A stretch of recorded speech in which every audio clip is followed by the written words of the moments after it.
Aaron, thank you so much for being in my channel today with me. I am super excited, like I said just a couple of seconds ago, with all the information that I want to exchange with you and get all of your views about. And while a lot of people, if not everybody on my English channel knows you, there is a huge audience in my Spanish channel that might not know you. So I'm really excited to introduce you to them and get as much information as possible, from these topics that excite us, all of us, because I feel like we're on the same train, at least in this era of awakening and so much spiritual information and confusion. So I'm hoping to do as best as possible here to kind of weave around all of this. And I want to start with you, your introduction. Let's start with just, how was your awakening? I know this is something that's it's something really exciting for a lot of people to know. How was your awakening? What did you find first? If you can tell us a little bit about yourself and how this Aaron Abke that everybody knows now came about. Yeah, well, first of all, thanks for having me on your podcast. I always get really excited when my admin sends me podcast requests and then somebody wants to talk Law of One. It's because it's not very often that it happens. So always stoked to jam on raw material with a fellow Law of One junkie. As far as my story goes, do you want to hear about my general spiritual awakening or how I found the raw material? Oh, I want to know the spiritual awakening and then, of course, the raw material. But even if there's something in between your spiritual awakening and the raw material, please share it. Sure, yeah. So the very abridged version would be that I grew up as a pastor's kid in an evangelical denomination in the Bay Area of California. So now the Silicon Valley. Now, back then there was no Google or Apple or Facebook there. So it's changed a lot since I left. But I wanted to be a pastor like my dad. I followed in his footsteps. I went to the most prominent evangelical university called Oral Roberts University in Tulsa, and got my degree in music and theology because I had been doing worship leading my whole life in youth group and in church. So I wanted to begin my pastoral career as a worship pastor, and then eventually, as you do, transition to a senior pastor later in life. But the problem was when I got my degree at 23 years old, I took my first church job. I sort of had this crisis of faith where the church I'd grown up in was very freedom-based and very emphasizing of all the best doctrines of Christianity, like the forgiveness of God, the love of Jesus.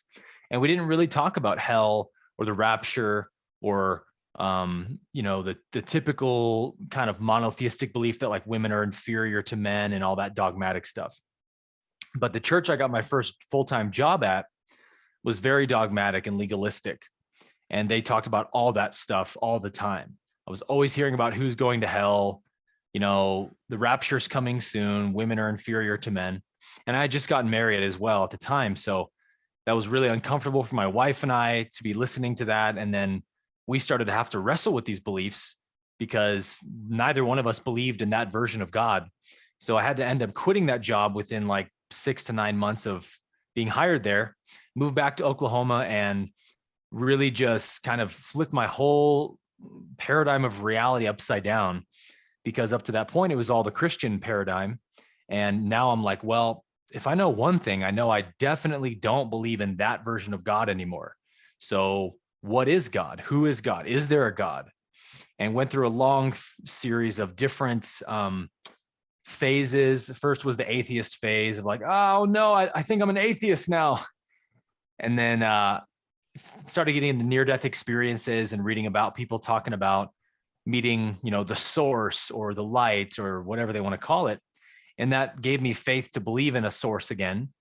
And so then I dove really heavily into Eastern traditions like Hinduism, most especially, followed by Buddhism and Taoism, and just read a ton of different teachers and literature, and really was on this kind of intellectual pursuit to know God, because growing up, I was such a devout Christian and really just loved Jesus with all of my heart and wanted to be the best disciple of Christ I could be. And so I always wanted to understand God because growing up in Christianity, I just worshiped God all the time, but our theology was super screwed up. We had no clue what oneness was or non-duality or anything like that. So I was really hungry for that kind of information, but that led me on this very intellectual pursuit for, the enlightenment path that at 27 kind of came to a head because I just gotten divorced and had, the whole crisis of faith, leaving my religion, which is very traumatic, losing all of my friends, everyone in my family besides my parents and sister kind of disowned me as a heretic, and getting lots of hate online, for being a cult leader or whatever they call you. So it was just a lot of negative energy in my life. And so that made my seeking even more intense. And long story short, I was working at Google at the time as a personal trainer. I was a fitness model in San Francisco, bodybuilder and fitness personal trainer. So fitness was like my whole life and my identity at that point. And I would go up to the balcony above my gym at lunch and get my free Google lunch and then go sit on the balcony and watch the clouds pass and listen to Eckhart Tolle for about an hour. And that was the only thing that gave me like a sense of peace from my suffering. And I did that for probably 3 or 4 months, I would say. And there was just one day where, it was just the stars aligned, I guess. I was listening to a specific lecture from Eckhart where he would kind of give voice to the things that ego says to us. And then he would chuckle at them and the audience would laugh. And then I would laugh. And he did about 4 or 5 of those comments. And I started to deeply relate to them because I was like, wow, everything he's saying is basically exactly what my ego says to me all day and tortures me with. And as I was laughing, laughing can be a very powerful form of realization. Mm-hmm. And I just kind of laughed myself into a Satori experience, I guess. I saw the unreality of my ego so deeply as I was laughing at it that I just kind of, the curtain was peeled back and I just saw it, that there's nobody there. It's just a tape recorder on a loop. And I'm just giving it reality in my mind that it doesn't really have. And I don't need to pay any attention to it. In fact, I can forget all about it. I'm just pure awareness, right? And that put me into such a deep state of inner joy and peace and oneness that I spent 2 weeks in a very like Buddha state of totally like couldn't even conceive of how suffering was possible. The idea of suffering was so far away from me and foreign to me because the nature of reality was so clear and the two can't really coexist. You either see reality clearly and have freedom and happiness, or you don't see it and you suffer. And after 2 weeks, I woke up 2 weeks to the day and flipped open my phone, saw the date and realized it had been 2 weeks. And I had never thought about it this way up until this point, but my ego's first thought came back online, which said, wow, it's been 2 weeks that I've been in this state of consciousness. I wonder if this is going to be my permanent state. I wonder if I'm enlightened. And I grabbed onto it, man. And it threw me out of that state very quickly because my ego's, oh no, you're losing it. You're losing the state. And I'm trying to grab onto it with a white knuckle grip and it's like ripping through my fingers. And I felt like I had screwed up or made some huge mistake to squander this like free sample of enlightenment I was given. So that was a really wonderful catalyst in my life because what it did was it removed any possible notion that enlightenment isn't real. It was just blisteringly clear that this state of consciousness is absolutely real and absolutely available for the human. And if that's true, then it's game over, right? What else is worth living for? What else is worth spending any time on?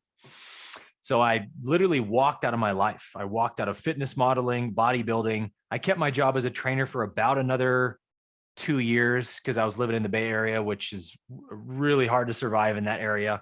And I had a great job, but fitness didn't mean anything to me anymore. It was like an old identity that I didn't relate to. All I wanted was liberation. So as I kept studying and reading, the Law of One came my way. I'd heard, a few people here and there mention it, and eventually was like, man, I really want to check that book out. People have mentioned to me before. Let me buy a copy of it and give it a read. And so I did. And I definitely found it difficult to digest my first time through. It was like, wow, all these words and concepts I'm not familiar with. But at the same time, there was this kind of innate relationship I had to the text where I understood it probably deeper than the average person does when they first crack it open. And I was amazed by it. I was absolutely, utterly amazed by it because it answers virtually every question about the nature of the universe. Why are we here? Why do we suffer? What is evolution? What is reincarnation? Every subject you can think of. As you know, it just gives these beautiful scientific, metaphysical answers that are so satisfying and so like inviting into this universe, this amazing, whether you want to call it a simulation, a game, an experience, a movie. We're in the most amazing thing that could ever exist. And that's what the Law of One leaves you with, right? So I just went, man, I can't believe that this material isn't all over the internet. And I just started a YouTube channel, which at the time I was making videos for questioning Christians. It was a series called Moving Backwards to help give Christians who are on the fence like I was, really satisfying answers that are like, hey, you don't need to throw the Bible and Jesus into the dumpster. There's a lot of good stuff we can rescue here, but we do need to re-envision some of these beliefs. And so I'd made my YouTube channel on that basis for about 6 months. And then I just thought, well, if no one else has made, videos about this text, why not me? And I really didn't think it was going to catch hold of the internet community, the spiritual community very much. I thought people would think it was weird or, oh, it's channeled. I don't believe in channeling. So I just dove in, man, and did my best take at the 7 densities, the first video. And to my total surprise, it was a huge hit. And people were like, oh my God, more. So I just started making more videos and explaining, and teaching it really helped me to learn it too. But just making videos about like, hey, if you're going to read this text, here's the things you need to know: the logos, wanderers, the veil, the harvest, et cetera, et cetera. And then, here I am today, I guess.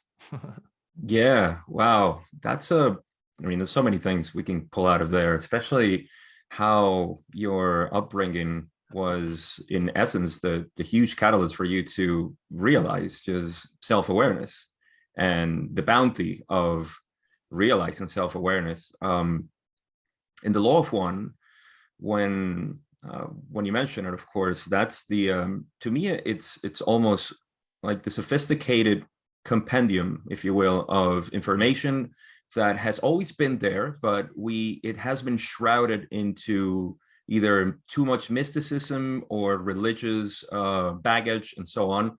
So yeah. I think it's the best way I can describe it is a sort of refresh way to talk about the same like process, the information that is always and ever the same.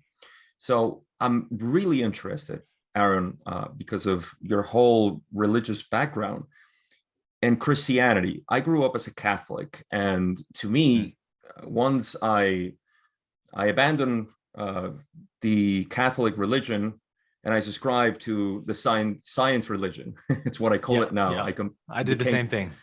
Yes. So how when you reconnected with, say, yourself, and I'll just call it that, and was it before the Law of One or through the Law of One at the same time when you began making these matches and understanding Christianity from a different lens? Is that a proper way to say it? For sure. I mean, Law of One definitely helped make sense out of my religious upbringing in a much larger way. But basically the first thing I did after leaving the church was I've always been a disciple of Christ, and I could never abandon Christ despite the shortcomings of his supposed followers, right? So what I did was I need to find answers to these questions about my faith. So I guess you could say I became a progressive Christian at first, which is like, oh, we don't believe in the rapture anymore. We don't even believe that Jesus died for our sins. We believe, it's called universalism. We believe Jesus' death on the cross atoned for the sins of all humanity. Whether or not you confess him, that's God's love. It's universal. So that's like the ultimate heresy in Christianity, as I'm sure you know. but I didn't care because I'm like, well, in my perspective, everything you guys believe is heresy. So, what's good? So I was progressive Christian for about a year or two.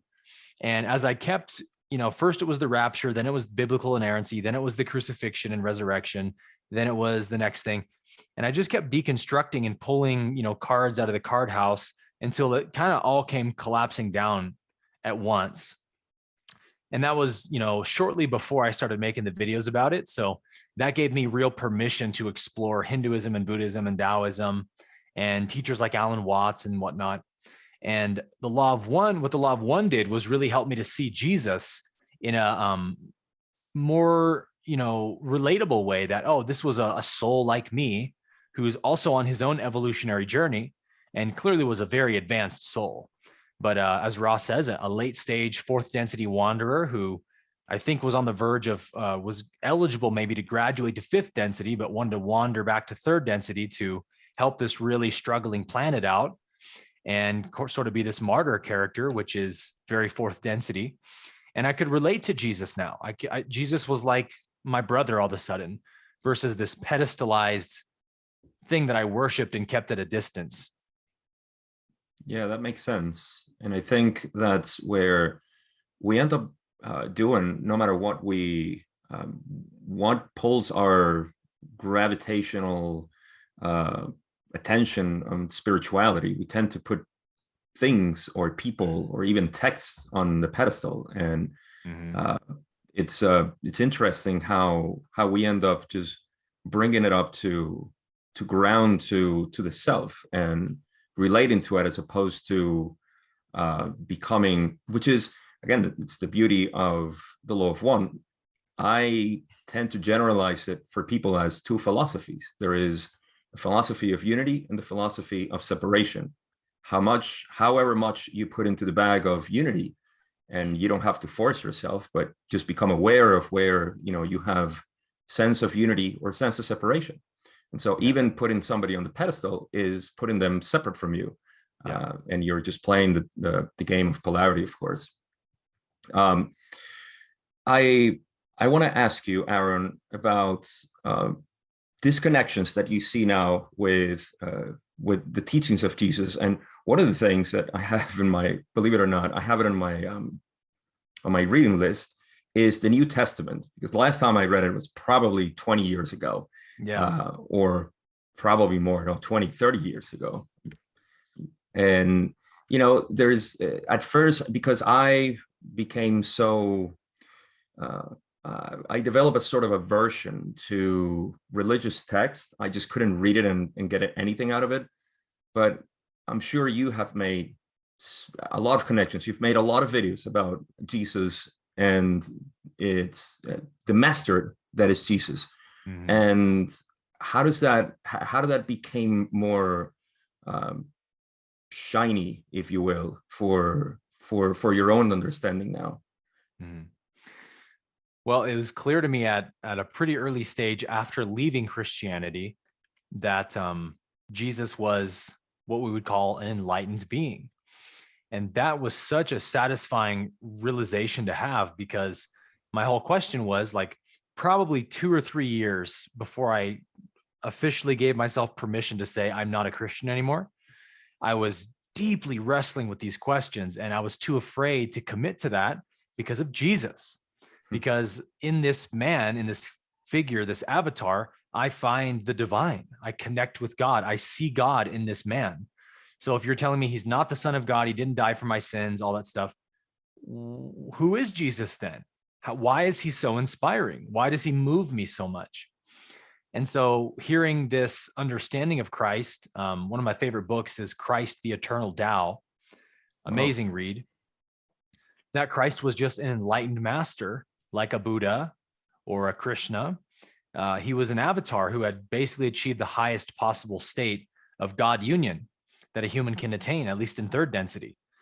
And that was incredibly inspiring to me. And actually, from that point on, I became even more obsessed with Jesus, but in a very different way, in a very relatable way of like, if he could do it, I can do it. If he can realize God in a human lifetime, so can I. Because before, like you said, he was on the pedestal. He has a unique relationship with God that I don't have. He's God's son, and I'm like God's adopted son because Jesus, was murdered on my behalf. So it's like a really bizarre relationship to have with an enlightened being, or a guru is really what Jesus is to Christians. And so that made me start exploring Christ as this, like you said, a realized being, a master. And I started reading the Gospels all over again. And I'm glad to hear you're going to reread it, because the New Testament is just a kick-ass text, man, full of powerful spiritual truths, even after the Gospels. In a lot of Paul's writings, Paul was clearly a mystic himself and was very inspired in a mystical sense with the figure of Christ and the meaning of the Christ figure, the Christ essence in us. And then with the Law of One, I really understood that Christ consciousness is fourth density consciousness, right? It's the consciousness of oneness and unity. And so I started a series on my channel a year or two ago, maybe, called Mystical Jesus, which is really about seeing Christ as a mystic, a Jewish mystic, taking him off the savior pedestal and saying, wow, what can Jesus show us as an enlightened teacher? And revisiting a lot of these famous sayings of Jesus, right? I am the way, I am the truth, I am the life. In the Tao, it's in the Christ, the eternal Tao, the text, it says, the Tao is the way, the Tao is the truth, the Tao is the life. No one comes to the Tao except by me, is what Christ was saying. And it's just, to me, it's incredibly inspiring, because Christians are unknowingly worshiping an enlightened master. It's kind of funny because they see that word as evil, new age, heretical. And it's like, yo, Jesus was the most enlightened dude that ever walked this planet, probably, which I find to be a funny paradox, but Ra very much agrees with that view of Christ, and agrees with Christ as being this extremely advanced fourth density soul. And I believe that there's just no way Christ could have found the non-duality teachings that he was giving in the first century Israel, where he only would have had, the Hebraic tradition available at that time. The Hebraic tradition didn't have language suitable for non-dual teachings. And Christ did a very good job at putting non-dual teachings into that Hebraic language, using words like the Father, which makes it more intimate, saying, I and the Father are one. If you've seen me, you've seen the Father. Eat my flesh, drink my blood, all on and on and on. But at the same time, he was still limited by that dualistic language of viewing God as separate from us. So if Jesus had Hindu terminology available to teach with, I think he would have put it a lot more directly even than he did. But he still put it pretty directly, enough to the point that it got him killed, right? But I'm inspired by the way that Jesus clearly, must have traveled to the East and found some kind of, guru or realized master to sit under. And I really believe, was it a Buddhist or a Hindu master? I really strongly believe it was Hindu, based on a lot of things I don't have to go into, but I have my own theories about it, but most especially because of his supernatural abilities. I think that Yes. in the Hindu tradition, they talk about Kundalini awakening, Shakti awakening, where you activate what it really is fourth density energy in the spine that needs to be activated through spiritual effort. And we call it a Kundalini activation. Well, as we know, what they say in the Hindu tradition is when one awakens that Kundalini force, they become super enlightened, creative genius. And I mean, we see that in Jesus's teachings. His parables are incredible. Supernatural abilities, psychic powers, ability to read minds, heal people, teleport, translocate, levitate. We could go on and on. And Christ displays all of those powers in the New Testament. So to me, that means he probably had a guru give him Shaktipat and awaken his Kundalini. And then he comes back at 30 years old as this powerful realized master who can not only teach about this kingdom of God, this oneness model, but he can demonstrate it, right? And I think that's the main reason that Jesus stands so apart from other savior figures back then, because there was a lot of people claiming to be the Messiah back then that history forgot about, doesn't care about. But Christ sort of could walk the walk and talk the talk, and people had no choice but to listen to this man because, like Jesus would often say, I don't do this miracle in order to impress you or something, but so that the power of God can be demonstrated to you, so that the kingdom of God can be made known to you. So to me, that all of that says a lot about those missing years of Christ between 12 and 30 years old. That makes sense, especially, I mean, as you're talking, I'm making the few connections that I have with Jesus. And one of the things that Ra says is that event when he killed a child, him being a child as well, and that made him want to use his powers or seek to use his powers for the positive. And I mean, I'm just speculating here, but it's not too far-fetched to think that Jesus started seeking as we all do. And of course, because of his density background, he discovered the synchronicity or found the synchronicities that led him to this. I also believe, I mean, I was reading Ellen Pagel's the Nag Hammadi text, the Gospels that were removed, right? Gnostic Gospels, yeah. Yeah, and it's amazing, Aaron, the amount of things that even in those, I mean, you're talking about the New Testament, and I've seen you use a lot of the references there for which are obvious to us who are studying non-duality. And in these Gnostic Gospels, you see even more of this, things that had to be removed for coherence, in the Bible that was being created at that time. And there is a huge amount of non-duality for sure there. Oh yeah. One of the things that I believe it's so important is that back in the time, you couldn't talk about this in that area. So that's why a lot of his parables, and I don't know what you would think about this, but I think that he had to cover a lot of the things that he said, because yes. I mean, he already knew, and it seems to me that he knew that the longer he talked about this, the faster his demise was or his doom was. So he sort of known Absolutely. And he had to cover as much as possible. And that's why, and please correct me here, because I know there's a moment where Jesus is talking to people, and in his parables, and he was just glad that the few people that stay were the ones that could understand exactly what he was saying, because they had their eyes to see and their ears to listen. So that's what I see there. So yeah, well, it's interesting you're bringing this up, actually, because the video I'm posting tomorrow is going to be Law of One, episode 20, which is all about the dual activated body.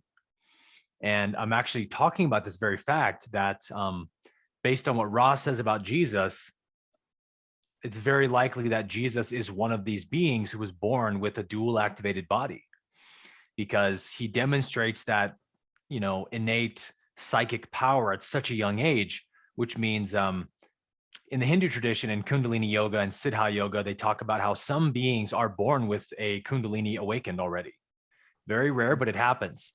And you start to see the parallels, right? Maybe a Kundalini awakening is the dual activated body. Maybe the people who are born with that is what Ra's referring to. And I think Christ fits that criteria perfectly because of that passage you mentioned. And another thing Ra says is that those born with a dual activated body have the innate understandings of fourth density inherent to them, meaning they understand oneness. They just get it. They understand the nature of reality as evolution and reincarnation and things like that. And so a dual activated body is, according to Ra, a very rare condition that happens when a fourth density soul who's just graduated from third density wants to spend their first fourth density incarnation on a transitioning third density planet. And it could also apply to late stage fourth density beings who want to use an incarnation on a transitioning planet to be kind of a wanderer. But Ross says they're not technically a wanderer because it's likely, like on Earth, it could be their home planet and just later down the road, they decide to reincarnate there versus go to another fourth density planet. So that's another way it can happen. But it's a kind of a rare, special position that is only eligible for souls that are in the fourth density who had a very high degree of polarization. So if you just graduated from third density in your last life with a 51 or 53% polarization, and you want to be spend your first lifetime on a transitioning harvesting planet like ours, you won't qualify for that dual activated position unless you're at like probably 70 or 80%, right? So Christ would fit all those criteria that Ra gives out, and obviously displays that kind of psychic ability. So he either went to the East and had his Kundalini activated, or much more likely, I think, based on the raw material, he already had it activated, but didn't understand it and needed a guru to teach him what it was and how to use it properly. And so what that really means is the dual activated body is actually possible for all of us to activate in this lifetime. It doesn't have to be something you're born with, but as the law of one goes, Ra will never give information that they're not asked about. And Dawn only asks Ra a few questions about people who are born with dual activated bodies, but he never asks Ra if one can activate the fourth density body in this incarnation. And my hunch is that if he had, Ra would have said absolutely.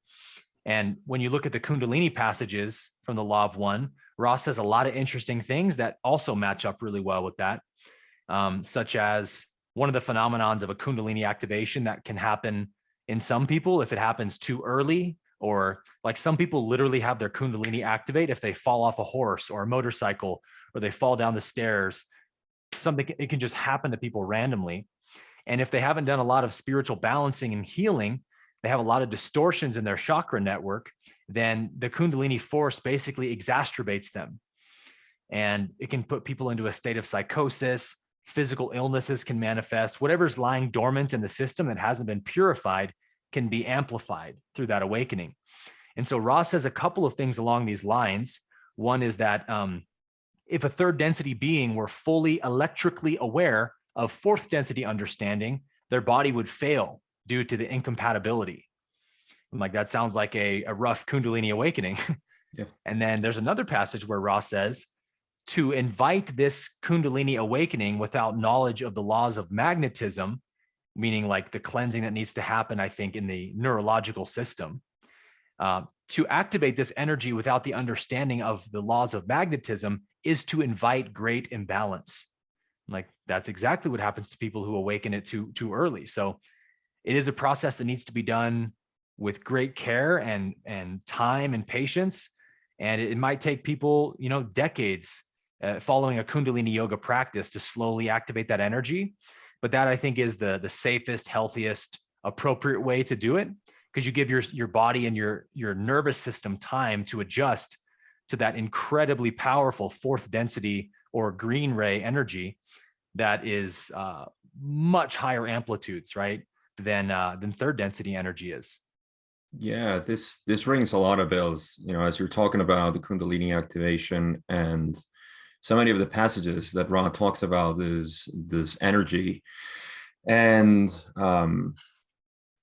there's always a warning from Ra that says that not to rush into trying to activate higher energy centers without clearing the lower energy centers, because exactly what you say, that becomes even more imbalance in the entity as it tries to access that.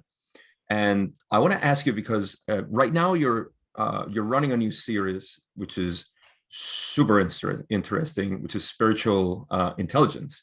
And one of the things you talk about there is specifically I think it was in the second to last video, where you talk about, I think it was the master, the first level of mastery. Yes. And the I believe it was there when you were talking about how to condition the body, the nervous system for this. And I thought that was just brilliant, because there's spiritual work, but we still feel it within the body, right? Like, we have to be manifested here. And if you don't mind, if you would like to talk a little bit more about that, and this conditioning of the nervous system, because I've never heard it, before. And when I heard it from you, I said, this is brilliant. This is great. And so this conditioning, how do you see this being, say, for let's talk about the people, because I guess we would have to select a group arbitrarily, but the people who are feeling an awakening because they're feeling this energy, and there seems to be a lot of disarray in their life, and they're feeling like this energy is pushing them to find more information, to binge on books and this and that. And do you see a relationship within the nervous system that is capable of handling this information, and at the same time allow this prana, which is really what to me just seems like it's pushing up and trying to come up there? Can you talk a little bit about that? Yeah, I would love to. It's such a fascinating topic. There's sort of two ways I think that we can condition the nervous system for enlightenment, and that would be a masculine or a feminine approach.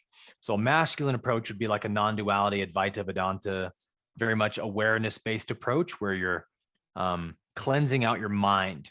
And as we know, the mind is a manifestation of the nervous system, and what energetic knots or distortions are in the nervous system. So you can actually clean them out mentally, which would be, let's say, a masculine approach.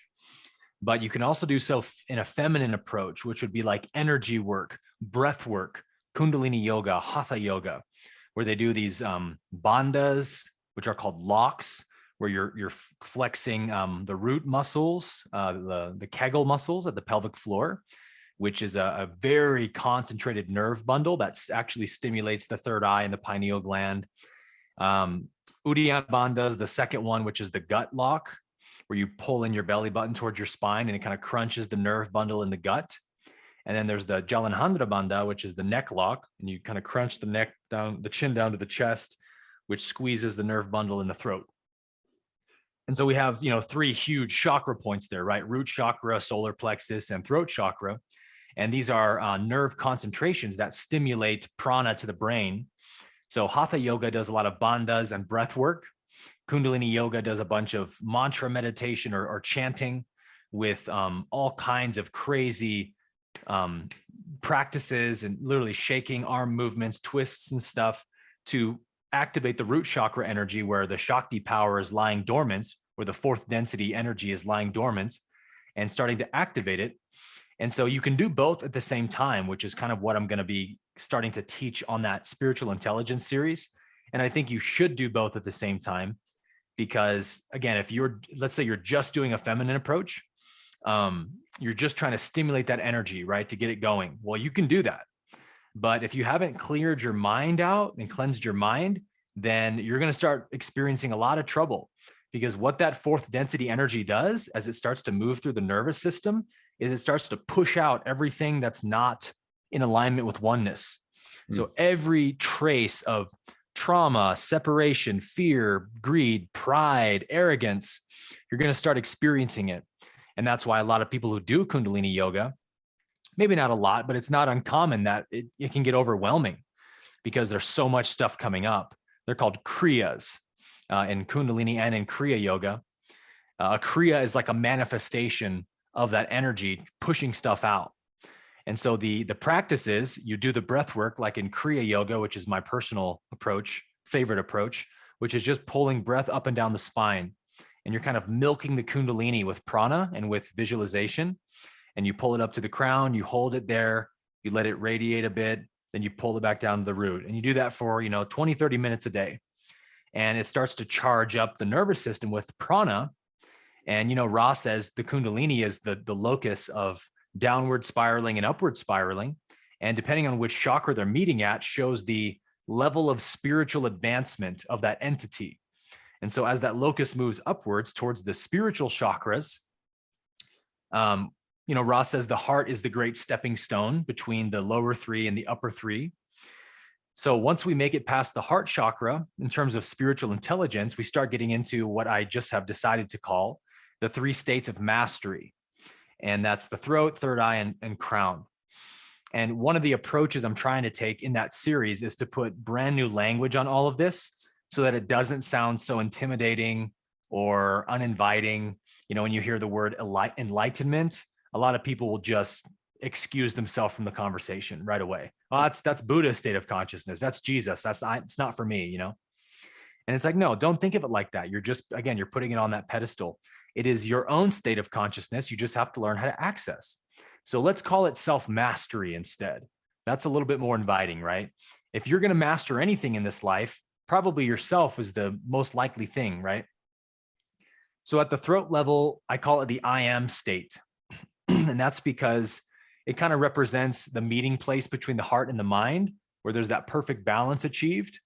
Ra talks about how it's kind of the chakra of wisdom and non-duality, we could say.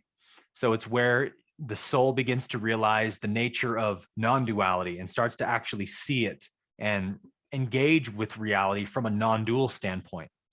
Well, that only happens once the intuition of the heart and the intellect of the mind have been balanced together, which is kind of a feminine masculine balance. So before we can move into anything above that, we have to achieve that kind of balance where we're no longer seeing reality as separate or differentiated. And so the I am state would be, you could simply define it as when you're living from a kind of meditative state, like the state you can achieve in meditation of that very detached alertness, where you're just absolutely allowing everything to be as it is, because the knowledge of your own being is really at the forefront of your awareness now.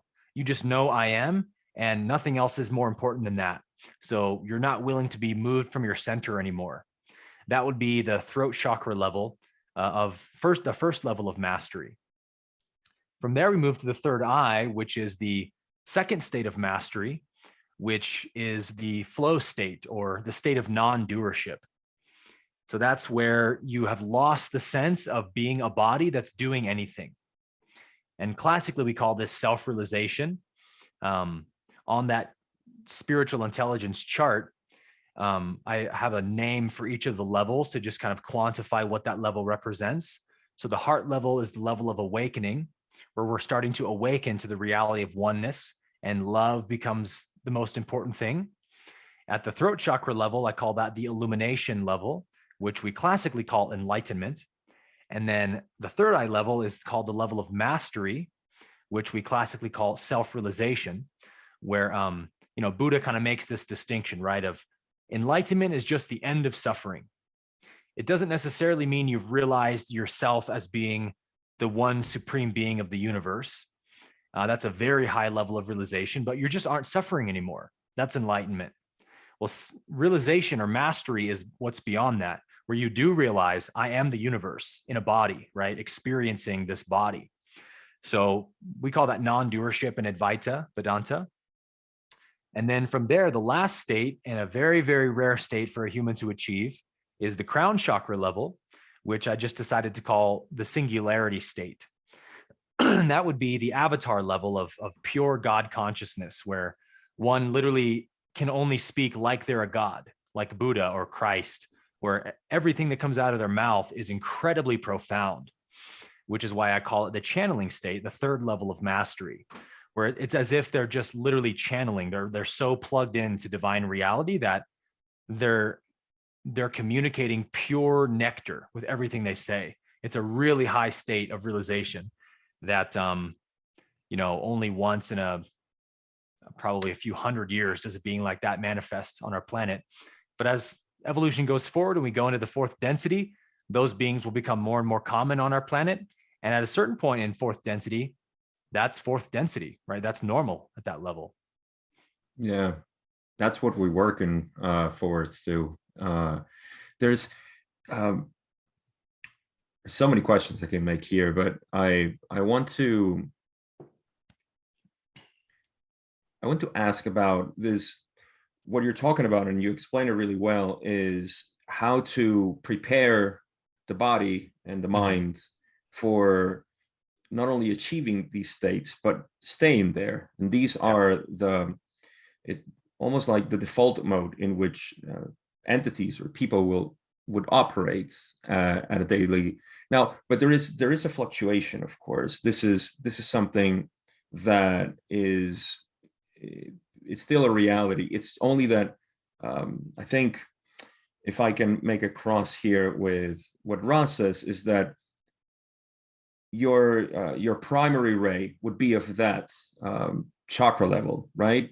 That would be like your primary, but you still experiencing the others. And in your series, you make a good mention of this, that these are achievable, but it's the sustaining level.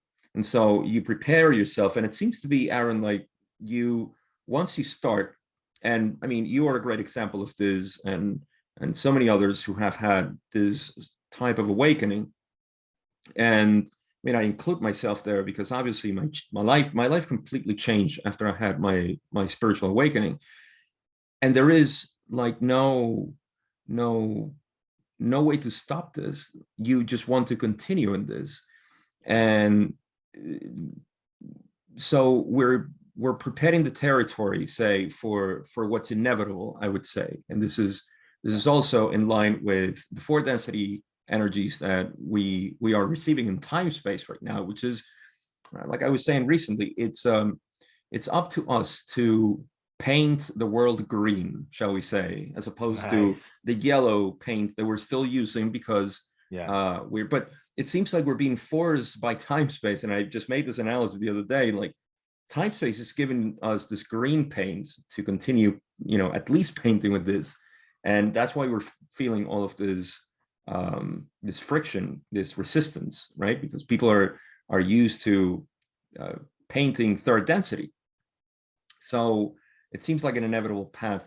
And what would you suggest in general for this green painting right now, which is the first level that we want to achieve as humanity right now, and the people that are feeling this? And I know that this probably has to do, if I can guess your answer, is with the lower energy centers. And if we can dive a little bit into that, which is the biggest work right now, like you said in your series, most of humanity is stuck in 1st and 2nd ray. And if you can talk about a little bit of that, I think it's fascinating, Aaron. Yeah, I said in one of the videos, the vast majority of humanity, in terms of spiritual evolution, never makes it above the navel, which is pretty crazy to think about because that's 2/7 of what's available. And I really appreciate David Hawkins' work of the map of consciousness for this reason, because it shows these levels of energy at each chakra level. They're very much exponential. So it's like each chakra is almost like to the power of the previous one, to the power of the previous one. And so it's really not even 2/7, right? It's like a tiny fraction of that. So with David Hawkins' work, he explains that, well, I don't know if he necessarily explains it this explicitly, but what I gathered from studying his work heavily was that he's measuring with the level of consciousness calibrations. He's literally measuring the level of energy that one's consciousness is producing. You could think of it as the level of vibration maybe, but as Ross says, these are color spectrums. So if you think about a color wheel, like a horizontal color wheel, and you have all the colors that bleed into the next one, as yellow bleeds into green, first it's true color yellow, that's 3rd density. And we're probably at the phase now where there's the tiniest amount of lime green is starting to be recognizable in our pattern. And as time goes forward, we're moving closer to true color green.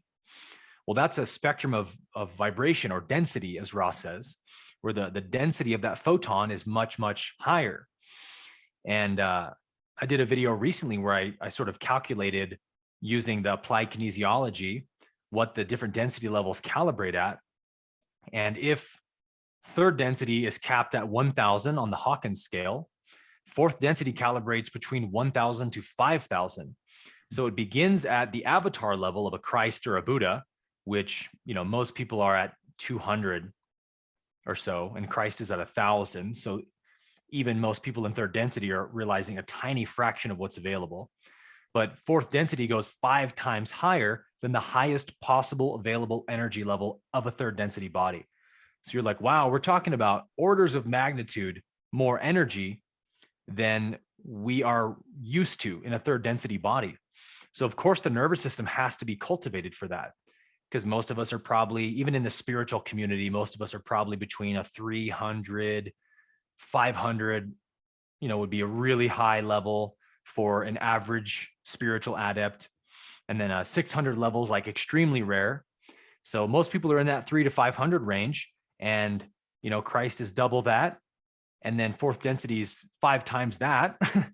So it makes sense that our nervous system needs to be expanded. And this is very much what happens to people who have dramatic enlightenment experiences, like David Hawkins, who talked about this, like myself.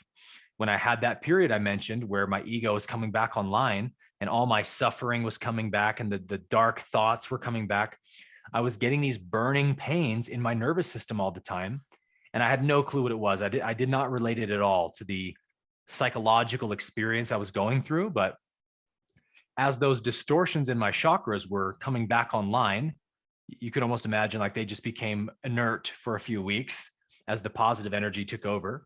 And then as the energy started flowing through them again and they started activating and sending those negative signals up to the brain, well, there's all this positive energy in there too. So the positive and negative create these almost like electrical sparks, right? They're fighting each other for supremacy. So spiritual balancing is what Ra talks about, of getting into those lower chakras, which really are the three chakras that contain our distortions. And it's sort of an interesting caveat I give, Gabriel, that it just makes sense to me based on all the Hindu literature I've studied and the law of one, that we have sayings where we say, oh, my heart chakra is blocked, my throat chakra is blocked. And to me, that's true, but it's more like a concession, because it's actually the energy flowing up from the lower three chakras that the heart can't open to. It doesn't know judgment. It doesn't know separation. So if you have thoughts of unworthiness and judgments towards others, the heart just doesn't funnel that energy. So it closes off. So it feels and seems like the heart is blocked. So what does Ra say to do to unblock it? Forgive people, love them, right? That's the energy of the heart. And when we allow the energy of the heart to be taken down into those lower three chakras, and we meet those aspects of us with love and forgiveness, we are depolarizing those little psychic knots, those distortions in our central nervous system. Literally, it's a physiological thing that's happening. So then as we are expanding our consciousness more towards the state of enlightenment, we've cleared the channels, the nadis, the chakras, for that energy to flow unimpeded. So we won't experience the same physical pain or the mental imbalances that show up. And so this is the practice of Kriya Yoga and Kundalini Yoga. You do the breath work every day to put lots of prana into the nervous system. And as you charge all those psychic knots with energy, they have to manifest in the mind. It's literally forcing them to be made known in the mind. And it's kind of a tough practice, because as you're doing the breath work every day, you start to notice you're having a lot more bad days than usual. Your mind is becoming like a storm, depending on how evolved or unevolved your consciousness is at that point. But somebody who just starts that practice, you're going to experience your inner darkness. And that's because you have to in order to heal it. It's trying to be put into the light. So you put it into that light of awareness, and you do what Ra says, where you forgive it and you love it and you give it understanding. You don't make it wrong. You don't judge it as being bad. And that is what allows that positively polarized energy of love to infuse into those distortions and depolarize them, which clears them out. And then now we have a more open channel for the energy to flow. So you can really see how enlightenment is literally a neurological state that manifests once the nervous system has been prepared for it adequately. So we can do that again with a masculine or a feminine approach, or both at the same time. And I really do think that the most effective and most manageable approach is to make sure you're doing both. Yeah, do the energy work, fill your nervous system with prana every day in whatever way you want to do that, but also stay very aware of your mind. Take captive every negative thought and love those thoughts and forgive them so that they can be cleansed out of the system. So to me, that's an abridged version of how I would describe the process. It's very much a preparation. Yeah, thank you, man. I gotta get back to my kriyas now. I used to do it in the past when I first had my spiritual awakening. And thank you so much for sharing that, because it does make sense at the beginning how I used to feel this energy, and then I sort of drift off to more just sitting meditation, just clearing the mind, which has helped me a lot in the past year. And that's And also a preparation for sure. yeah, I remember you mentioning that's part of the two, the male just clearing the mind, and then the movement sort of Yeah. Moving like energy. Kriyas, Yeah. right?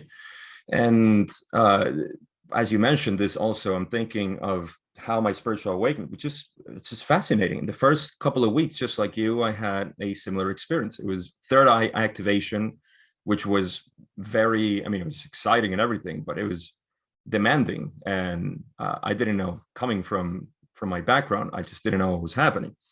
And thank you also for it, because that makes sense the way you say that the heart sort of closest, because this is the energy system that is, it seems so beautiful when we talk about it, and you're well aware of how negative entities actually shut the heart.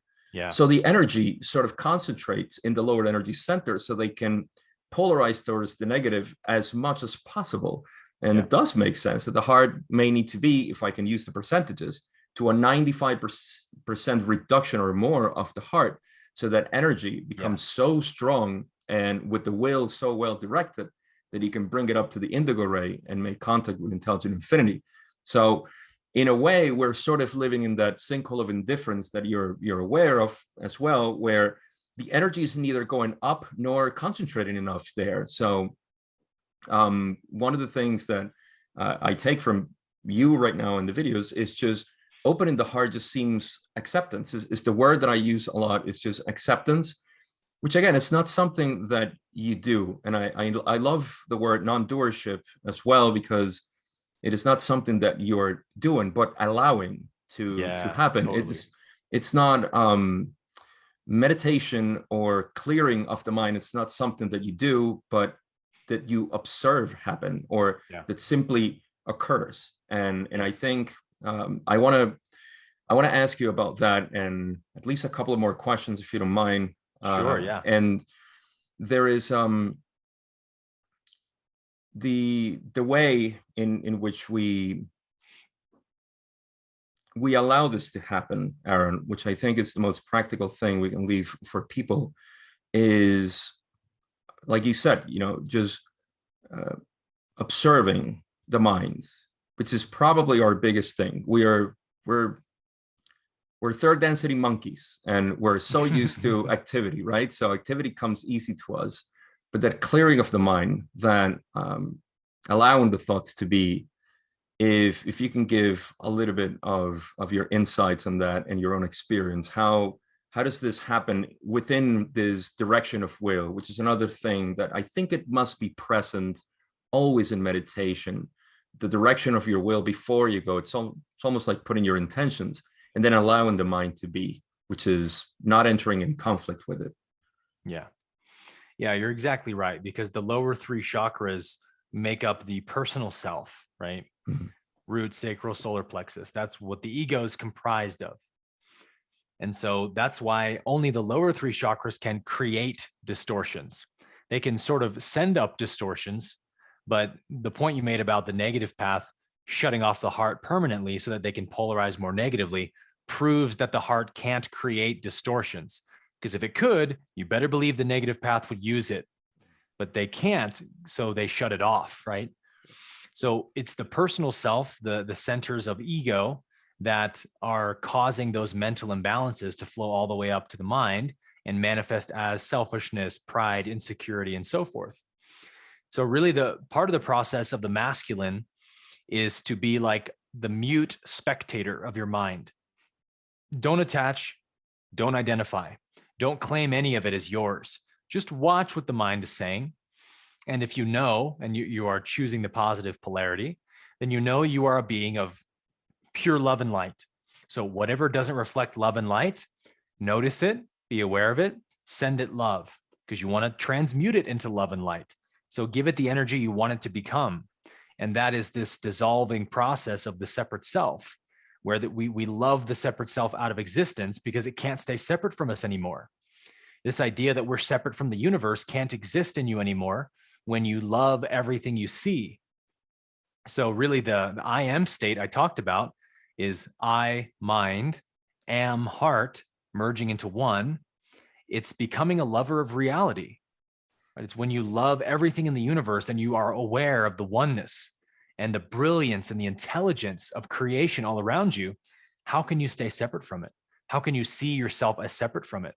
It's like the Bhakti yoga approach, which is to worship the divine until you become the object of worship. Whatever you worship long enough, you will become that. So at the heart chakra level, we start to worship the universe. It's the mystical experience, right? Of feeling and experiencing myself as being my energy and the universe's energy are not different, right? They're not two. And so the Hindu tradition speaks of this really well with the story of Shiva. How Shiva became awakened was Shiva became so aware of his mind and the thoughts passing through his mind that he began to discriminate between the true and the false within himself. And he got to the point where he was not allowing a single thought to have expression, not a single idea or opinion or feeling to have expression in him, just observing, just watching. And they say that Shiva burnt up everything within himself to the point that he created a vacuum inside of himself. And the pressure that that vacuum created was so great that it blew the door open to his third eye inwards, like it sucked it inwards, right? And then his third eye was opened. So that represents the masculine approach to self-realization, where you realize the I that my mind claims to be me doesn't exist. It isn't real. There isn't a separate I. There's just the one universal I, and I am that. But then Shiva, spending years of his life in deep samadhi, would become so filled up with energy, connecting with the divine, that he was eventually shooting fire out of his third eye. He was blowing the doors open outwardly because there was so much energy inside of Shiva from the samadhi states. And that represents the feminine approach, where you fill the nervous system, the body, the mind with so much divine ecstasy and union and energy that the door of the third eye can't stay closed. It explodes out like fire. So when it comes to spiritual balancing, we really have to do both if we want to get, the most bang for our buck, so to speak. We want to be aware of our thoughts vigilantly, right? Every single day, can I become more aware of myself? Can I become more aware of my blind spots? Can I become more aware of whatever is in me that isn't in alignment with that love and oneness? And at the same time, connect with the divine, see the oneness, experience beauty. That's a way of charging prana into the body. It's in my perception, seeing the universe as wonderful and perfect and beautiful and divine. That's an easy way to start accessing fourth density consciousness. Ra says, look in the mirror, behold the creator. Look at another self, behold the creator. Look at the universe around you and behold the creator. So for me, it's spending a lot of time in contemplation has been a very helpful means of activating that fourth density life force. And once you start to activate it, it's an irreversible process, because it will go through the nervous system and start pushing out everything that isn't in alignment with it. Everything that's from third density is going to get eliminated. And coincidentally, that's also what's happening on our planet, isn't it? Yeah. We see this planetary transition or harvest from third to fourth density, where all of these shadows on our planet, the corruption, the tyranny, the power, are being exposed into the light. And people are waking up to the fact that these service to self forces have been secretly running the planet for a long time, moving the chess pieces across the board. And it's kind of scary. It's intimidating. But I say, bring it on. This is exactly what we want and what we need. Bring it all into the light, because we can't move into fourth density unless we heal from third density first. Just like we do it individually, we have to do it on the planetary level as well. Yeah, that's a beautiful part that I'm glad you mentioned, because part of our own sufferings right now is our identity, and truthfully is our way to reflect ourselves in the external world and what's happening. And just like in the external world, you beautifully put that all this darkness is being, there's being light shone upon it. The same thing is happening with us. It just seems like this for the people who are ready, and I do believe this, they are feeling the same light coming up to them, and to use a poor term, forcing them to awaken, to enlighten themselves. And I believe that one of the huge things we can do, of course, the first thing is our own self-work, our own self-realization, but also at the same time to accept the world as it is. And I think this is one of the biggest struggles that we have right now, for the friction that, and most people that I'm sure you find a lot of people in your channel who are concerned a lot with the current state of the world, and almost like hoping, and I went through that process myself of feeling the urge or the need for people to wake up. But it just seems like when you wake up, when you enlighten yourself, then things suddenly start changing around you, and the world just becomes that reflection of those things that you just still need to accept and work with. So I think it's a beautiful way of how we can see the microcosm that we are in the macrocosm of the planet.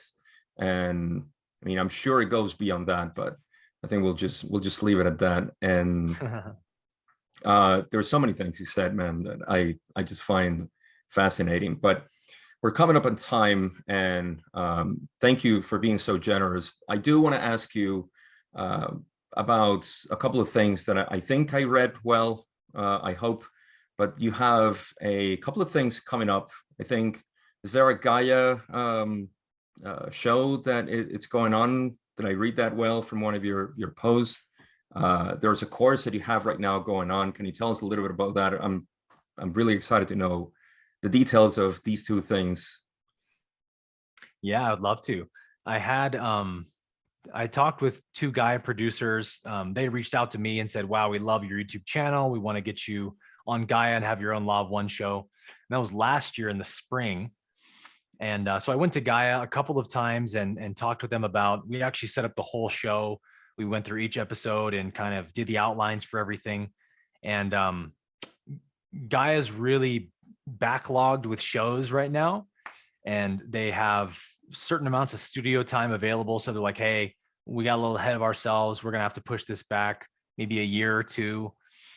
So right now, best case scenario would be we would start filming that like in November, October, but it might even be, next year or something. But I'm going in on the 4th of April to film an interview to be a part of one of the new series they're filming, which is a channeling series. Just kind of talking about the science and the nuances of channeling. So I'll be talking about Law of One, A Course in Miracles, and some other texts I teach, which will be really fun. As far as my content goes, I'm doing I kind of do a series every year where I call it Remember I Am. And it's just like an opportunity for people to get familiar with, I call the 4 yogas: Raja Yoga, Karma Yoga, Bhakti Yoga, and Jnana Yoga. And these are really the most comprehensive systems in the world, I think, for self-actualization. And so it's a 4-week program that's basically for free, that gives you 1 week to kind of taste test each of these 4 yogas. I give you a lecture video, a guided meditation, some practices to do, and to kind of give you a chance to see which yogic system resonates with you the most and you're most gravitating towards. And so we're on week 4 of that right now, but it'll be available, evergreen after the fact as well. And what I'm really excited about is that I'm going to be moving all of my courses and master classes onto a membership base in a couple of months. I've had a contract with my team I've been working with to sell the courses individually, and they do the marketing and all that stuff. And the contract's finally coming up here soon, which is exciting for me because it's going to allow me to make my courses available to people at a much more affordable price point, which is really just going to be a monthly membership where you can take any of the courses I offer in that membership, as well as the weekly Saturday Q&A calls. And I'm going to be launching a new masterclass called Meditation Mastery, which is going to be kind of congruent with the Spiritual Intelligence series on my YouTube channel. and giving you a lot of the practices I'm talking about today, of a masculine oriented meditation practice like transcendental meditation, as well as breath work and things like that. But it's really just designed to take somebody in an 8-week period from like, hey, I really want to get into meditation, but it's so hard. My mind's busy, it's noisy. I don't connect with the practice. And then 8 weeks later, you can't wait to get up and meditate every day. You're diving into the practice and unlocking the potential that's there.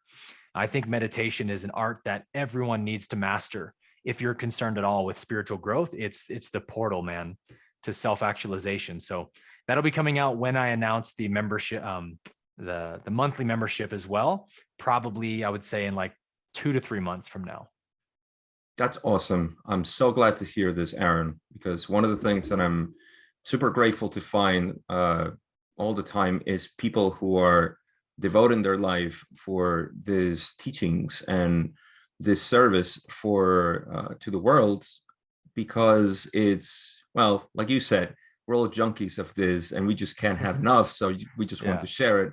And when genuine people like you are offering it and are making it available in so many ways, it's inspiring for everybody. But most importantly, I just think is what we need and the direction in which we're going. So I'm glad. I'm really grateful for everything that you do. And just overall, I'm grateful for you to be here and be so generous to spend your time with me. This conversation has been great, dude. So I am really, really happy that we got to meet and talk about all this stuff. I'm sure we could have expanded a lot more, especially on the Loaf one. I wish we could have talked a little bit more about that, Buddhism, Hinduism, which is one of the things that I'm fascinated. And I think you are making such a great connection between all of these things that seem to be separate when you find them in all their outlets. There is people who just talk about this or that, and I'm just in love with this eclectic way of approaching reality. And I guess that's why I resonate so much with you. So I want to thank you again, if I didn't say enough, Aaron. Really excited to see all this stuff. Any relevant links I'm going to leave in the description for anybody who's listening. And if you have any other words for anybody listening, I think this is going to be it. Thank you, man.